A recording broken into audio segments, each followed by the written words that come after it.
Samsung Galaxy S9. Beautiful phone, isn't it? Just like a piece of candy. Should you buy it?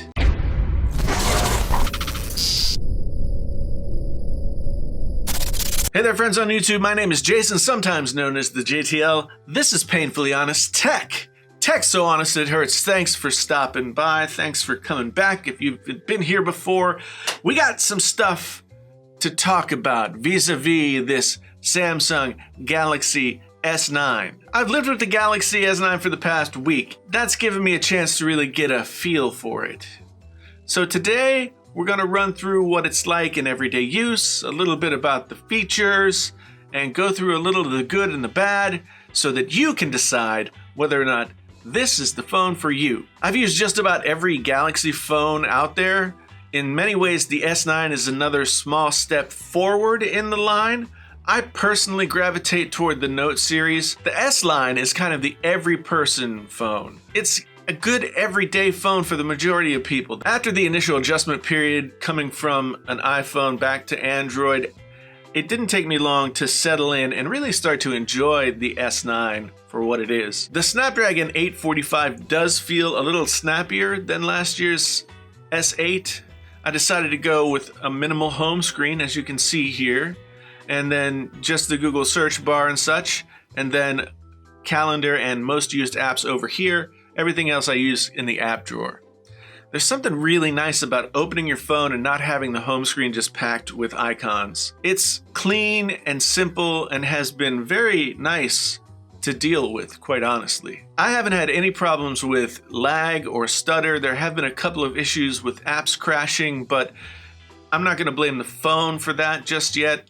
If it continues, maybe I would be frustrated, but it seems like new phone just working the kinks out with some of the apps that it's using. But it really is important to me to be able to be productive on my phone, and somehow, the S9 experience has been smoother in that department than with previous Samsung devices, even the Note devices.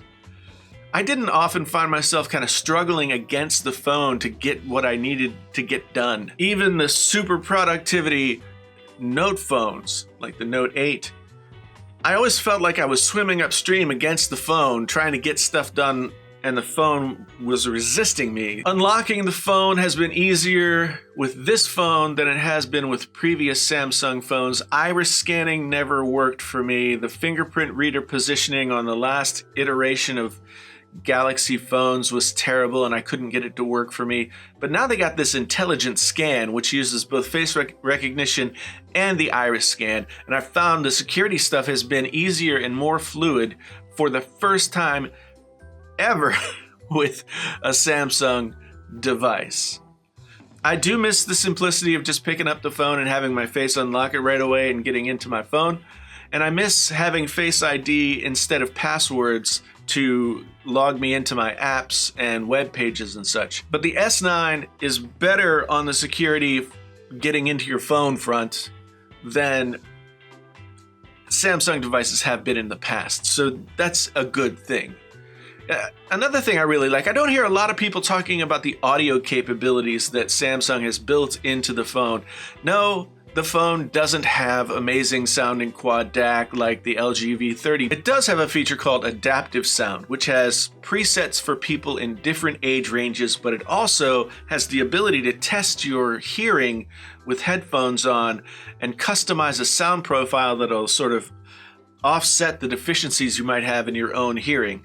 This is accomplished by a series of beeps at different frequencies and volumes that go back and forth between the ears, and you have to press buttons to say, like, can you hear it? Yes or no? And my profile actually shocked the hell out of me. I know my left ear hears is not as good as my right, but just how bad it wasn't clear until I did this test. Once the adaptive sound had tested and created that sound profile, it tries to make up for those deficiencies and bring everything up to a solid level. The profile I built was much, much better than the default. Now, is this science? I don't know. Probably not.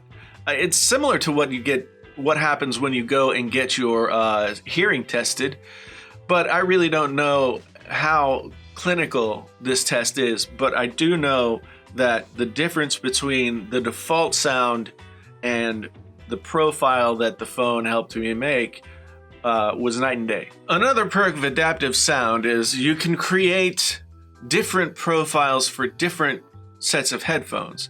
I tried this with a couple and it's actually really cool. I mean, you do get a different profile and it kind of helps with whatever deficiencies your headphones might have too. So if you're somebody like me who has a ton of headphones, it's worth a try. I've also really enjoyed using the new design of the camera app.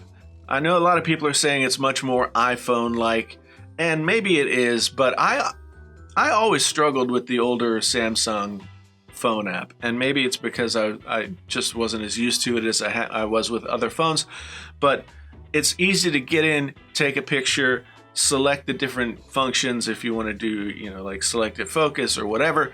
It's easier to get in and get that stuff going than it has been in the past. I always felt like I had to swipe all over the place and get to different menus to make that happen. And the variable aperture does also seem to help take better pictures. I've taken some photos in low light, in medium light, in good light, and they all seem to come out pretty good. Now, let's transition to the bad stuff. Yes, this phone is very beautiful, and as I said in the previous video, it is a slippery mother funker. I usually like to carry my new phones naked for a few days, but I put a case on this one right away. I got the Samsung branded rugged case, which has a nice grippy texture and some ribbing on there for your pleasure, and it does improve your ability to hold the phone.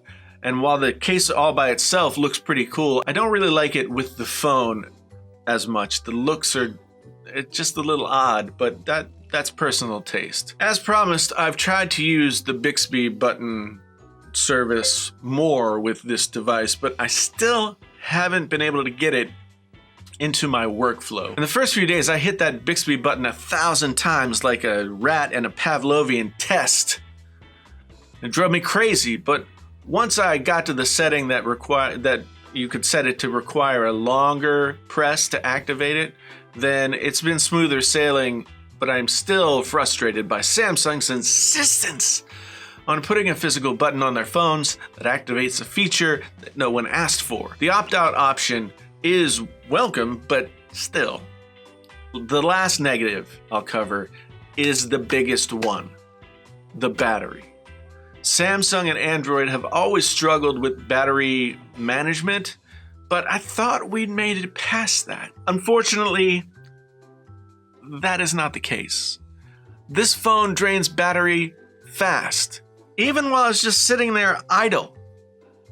I have barely used this phone today, and right now it is at 67%, and it's like 1 o'clock in the afternoon.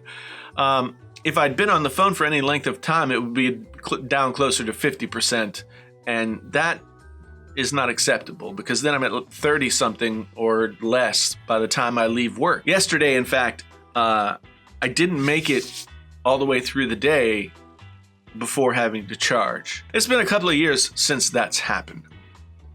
I'm still carrying my iPhone 10, just so I have something to compare with the S9 and just get a sense of how each are doing their thing.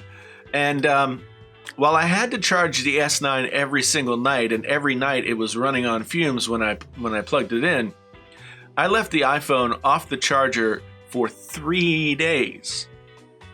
And only then did I have to charge the iPhone.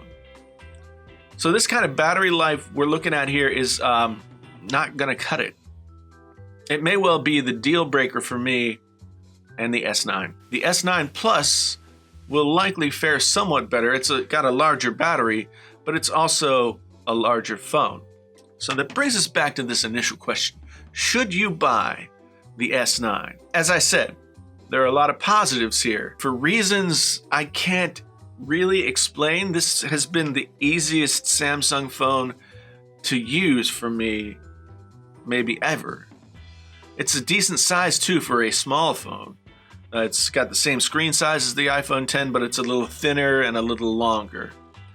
It's well built, it's got great materials, but if you don't put a case on it, you feel like you're carrying around a Fabergé egg. So I would have to say a case is a must. If you're a Samsung user, then this is a good small upgrade. But if you have an S8 or an S8 Plus, it really doesn't make sense to upgrade unless you're one of those people who has to have the newest phone every year. If you have an S7 or an S7 Edge or anything older than that, you should consider the S9. The redesign that came with the S8 plus the faster chipset will likely improve your life considerably. If you're an iPhone user thinking about switching over to Android side, the S9 is probably the best phone that I've used in terms of making that transition smoothly and easily. Somehow, this phone is not as fiddly, so it might be a worthy replacement. However, the battery life is still likely too much for me to overcome. Maybe I'll trade it in for an S9 Plus, but there's more cost with the S9 Plus as well. It's still, again, nearly $1,000 phone.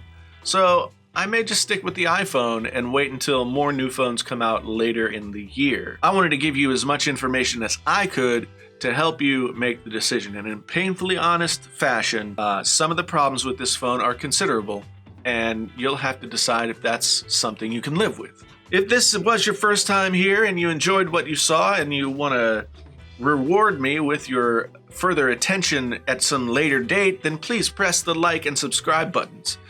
If you're somebody who's been coming around for a long time, I appreciate you coming back. I really do. I really do. I really do. Thanks so much for being here.